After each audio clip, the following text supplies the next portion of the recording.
আজকের আলোচনাটা শুরু করা যাক মক্কার সেই সময়ের একটা ঘটনা দিয়ে। মানে খুব উত্তপ্ত একটা পরিবেশ তখন। একজন বেশ তেজি যুবক, হাতে খোলা তলোয়ার, হুম। দ্রুত পায়ে চলেছেন দারুল আরকামের দিকে। ওই যে মক্কার প্রথম দিকের মুসলিমদের একটা গোপন কেন্দ্র ছিল। হ্যাঁ, ঠিক। আর তার উদ্দেশ্যটা ছিল ভয়াবহ। একদম। উদ্দেশ্য, নতুন যে ধর্ম এসেছে তার প্রচারক মুহাম্মদ সাল্লাল্লাহু আলাইহি ওয়াসাল্লামের জীবন শেষ করে দেওয়া। কেন এমন ভয়ঙ্কর সিদ্ধান্ত? আসলে তার মনে হয়েছিল যে এই নতুন বিশ্বাসটা তাদের বাপদাদার পথ থেকে আলাদা, আর এতে তাদের গোত্রের সম্মানহানি হচ্ছে। ঠিক। তো আমরা ওমরের ইসলাম গ্রহণ, সত্যের পথে যাত্রা, এই সূত্রের দিকে তাকিয়ে দেখব কিভাবে এই চরম বিরোধিতা, এই উগ্রতা একটা চূড়ান্ত আত্মসমর্পণে বদলে গেল। নিঃসন্দেহে এটা শুধু একজনের জীবনের মোড় ঘোরানো ঘটনা ছিল না, এটা ইসলামের ইতিহাসের জন্য একটা বিরাট সন্ধিক্ষণ ছিল। হুম। আমরা দেখব ঠিক কোন জিনিসগুলো তার চিন্তার দুনিয়াটাকে এমন ওলটপালট করে দিল। চরম শত্রু থেকে এতটা আস্থা, এতটা ভালোবাসা, এই পথে আসাটা, এর পেছনের কারণগুলো আসলেই ভাবার মতো। ঠিক তাই।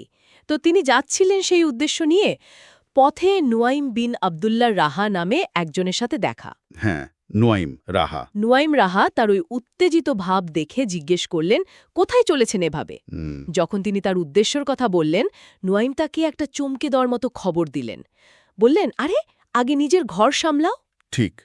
বললেন, তোমার বোন ফাতিমা আর ভগ্নিপতি সাইদও তো মোহাম্মদের ধর্মগ্রহণ করেছে। ভাবুন একবার, এই কথাটা শুনে তার রাগ যেন অন্যদিকে ঘুরে গেল। অবশ্যই।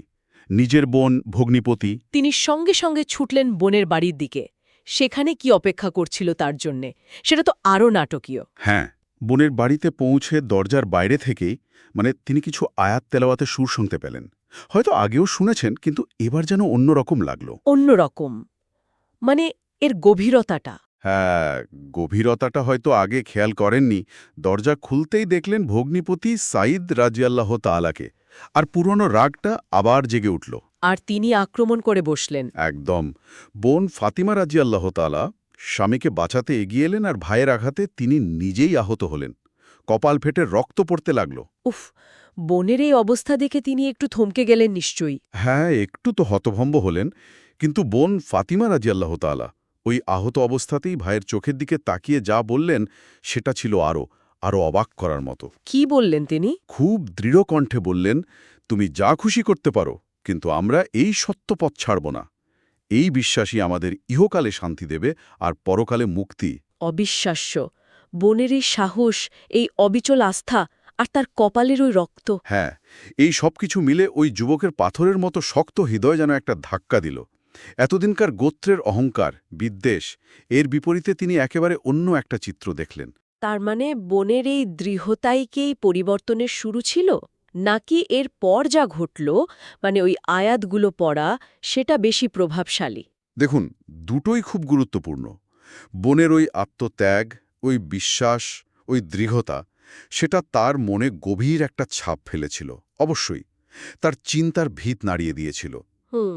কিন্তু চূড়ান্ত পরিবর্তনটা এলো বোধহয় এর পরেই। হুম। তিনি কিছুটা শান্ত হলেন, তারপর জানতে চাইলেন, তোমরা কি পড়ছিলে? আচ্ছা। বোন তখন শর্ত দিলেন, বললেন, পবিত্র না হয়ে আল্লাহর কালাম স্পর্শ করা যাবে না। সেই সময়ের আরবে তো খুব কম লোকে শিক্ষিত ছিলেন, আর তিনি তাদের একজন ছিলেন। ঠিক। তো তিনি পবিত্র হলেন। তারপর বোন তার হাতে তুলে দিলেন সূরা তোয়াহা-এর আয়াত লেখা একটা অংশ।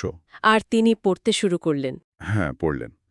তোয়াহা, আপনাকে কষ্ট দেওয়ার জন্য আমি আপনার প্রতি কোরআন অবতীর্ণ করিনি, বরং এটা তাদেরই উপদেশের জন্য যারা আল্লাহকে ভয় করে। এটা তার কাছ থেকে অবতীর্ণ, যিনি পৃথিবী ও সুউচ্চ আকাশমণ্ডলী সৃষ্টি করেছেন। তিনি পরম দয়াময়, আরশে সমাসীন। আকাশে, পৃথিবীতে, উভয়ের মাঝে এবং মাটির নিচে যা কিছু আছে সবই তার। এই কথাগুলো, এই ঐশী বাণী পড়ার সাথে সাথেই তার ভেতরের অবস্থাটা কেমন হল। একদম, ভেতরটা যেন দুলে উঠল, চোখে পানি চলে এলো। এতদিন ধরে যে কথার বিরুদ্ধে তিনি লড়ছিলেন, যাদের ঘৃণা করছিলেন, হ্যাঁ। সেই বাণীর সরাসরি স্পর্শে তার ভেতরের সব দ্বিধা, সব বিদ্বেষ যেন গলে গেল। তিনি বুঝতে পারলেন, এটাই সেই সত্য, যার জন্য তার বোন রক্ত দিতেও পিছপা হননি। যুক্তির চেয়েও এই সরাসরি অভিজ্ঞতার শক্তিটা অনেক বেশি ছিল তাহলে। অনেক বেশি। পুরনো বিশ্বাস, গোত্রের আনুগত্যের দেওয়াল সব ভেঙে পড়ল। এরপর তিনি আবার ছুটলেন দারুল আরকামের দিকেই। হ্যাঁ, আবার সেই দারুল আরকামের দিকে।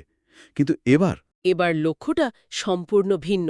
খোলা তলোয়ার হাতেই ছিল, কিন্তু সেটা আর কাউকে আঘাত করার জন্য না। ঠিক, বরং সেটা মোহাম্মদ সাল্লাহ সাল্লামের পায়ের কাছে রেখে ইসলাম গ্রহণ করার জন্য, আত্মসমর্পণ করার জন্য। আর এই যুবকই হলেন ইসলামের ইতিহাসের সেই কিংবদন্তি ব্যক্তিত্ব, সত্য আর মিথ্যার পার্থক্যকারী। আল ফারুক, ইসলামের দ্বিতীয় খলিফা হজরত ওমর ফারুক রাদিয়াল্লাহু আনহু। উমর রাদিয়াল্লাহুয়ের এই ইসলাম গ্রহণ তৎকালীন মুসলিমদের জন্য যে কি বিরাট একটা ঘটনা ছিল।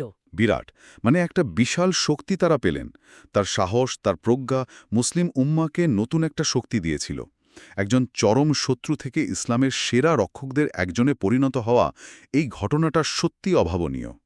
এর প্রভাবটা ছিল অনেক গভীর, অনেক সুদূর প্রসারী। অবশ্যই। তাহলে আজকের আলোচনা থেকে আমরা কয়েকটা জিনিস বেশ স্পষ্টভাবে দেখলাম। প্রথমত দেখুন, ব্যক্তিগত জীবনের কোনো সংঘাত বা হঠাৎ পাওয়া কোনো খবর কিভাবে মানুষের বহুদিনের বিশ্বাসকেও নাড়িয়ে দিতে পারে। ঠিক। দ্বিতীয়ত, আপনজনের ত্যাগ আর তাদের অটল মনোভাব, এটাও পরিবর্তনের পথে একটা বড় অনুঘটক হতে পারে। হ্যাঁ, খুবই গুরুত্বপূর্ণ। আর তৃতীয় এবং সম্ভবত সবচেয়ে গুরুত্বপূর্ণ হল ঐশী বাণীর সরাসরি প্রভাব। যুক্তিতর্ক বা পুরনো ধারণার চেয়েও এর শক্তি অনেক বেশি হতে পারে। একদম ঠিক বলেছেন।